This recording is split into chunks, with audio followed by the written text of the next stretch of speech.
Welcome to CSL TV, and I just hope you guys are having a beautiful, blessed day. Now, if you're new to the channel, this is just a review, a reaction, as well as an informational channel. Hopefully, information will probably help you and someone out, and we pretty much just watch videos and talk about them. And as you guys can see, an Illinois school worker was sentenced to 9 years in prison for stealing $1.5 million worth of chicken wings. That's right, chicken wings. And Vera Liddell, 68, was working for Harvard School District 152 when she placed the order for the chicken wings with the food provider for the district. Now, from July 2020 to February of 2022, she built the district while she kept the food. So you mean to tell me you up here billing the school and all this shit for your chicken wings? And you know what I'm saying? She was accused of ordering more than 11,000 cases of chicken wings from the food provider and picking up the order in the district cargo van. So now you're making it seem legitimate by using the gas and mileage and picking the shit up. You know what I'm saying? And the schools were closed during this time due to the pandemic, because y'all know when COVID first came here, they tried to say people that look like her and me was the ones spreading it. So I can just imagine she could get away with stealing all these chicken wings because they didn't want to get by black people if COVID was being spreaded by black people.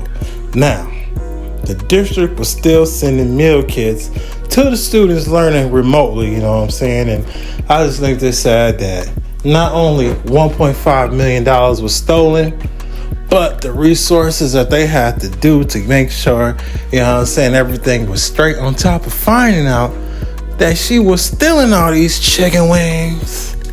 You know what I'm saying? And then, you know, in Illinois, well, I just say in the world, things isn't great. We know food is high, everything going up, but you can't be doing nothing like this. Yes, we would love to have some chicken wings on the account of somebody else's account, but what we will not say is right is doing it the way you did. So, what's her name? Vera Liddell. I hope you know that, you know, you have made this probably a little bit more tougher than it already has been because of the resources and all this other stuff and the money that you had put these people into debt.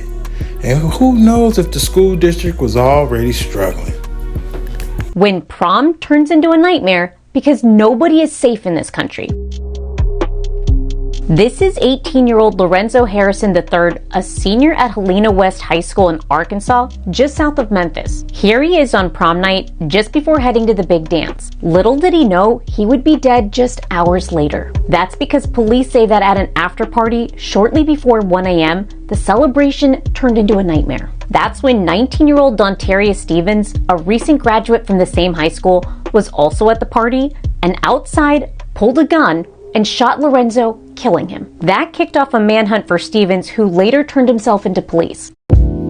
As the school community mourned, the principal urged everyone to show support to each other, reflecting a collective grief and shock that such violence could occur among students so young. We don't know exactly what motivated this yet, but we do know that America's gun problem makes violence like this much more deadly. Guns are now the #1 killer of America's youth, thanks to a gun industry that has bought and paid for members of Congress and state legislators to block any and all forms of common sense gun control. There are more guns than people in the United States, which means a minor fight can quickly escalate to a fatality. And until we stand up to billion-dollar gun companies, we can expect senseless violence like this to keep happening.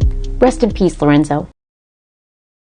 Man, I feel bad for kids that's 18 and 19, and they looking mighty fine for them. Look at his suit looking mighty good, and look at her dress matching together looking mighty good, and they looking mighty fine together. But it's just sad to see that these kids cannot grow up and have a normal life or somewhat be able to say, damn, I done made it to 40 and I done did this, I done did that. You know, they can't say that because they ain't even making it out their teens before they even can live life and go to college.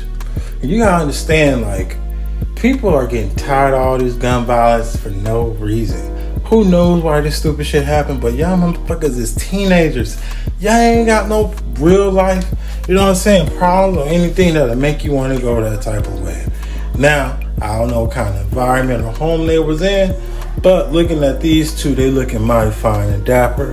And I just hope that they wasn't caught up in somebody else's mess, because y'all already know bullets have no names.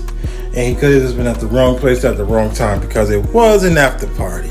Now, what I'm trying to say is, man, we need to do better on not having these teenagers, you know what I'm saying, dying so fucking young, and letting them be able to live life. You never know. They might be able to reshape life, because new faces, new everything.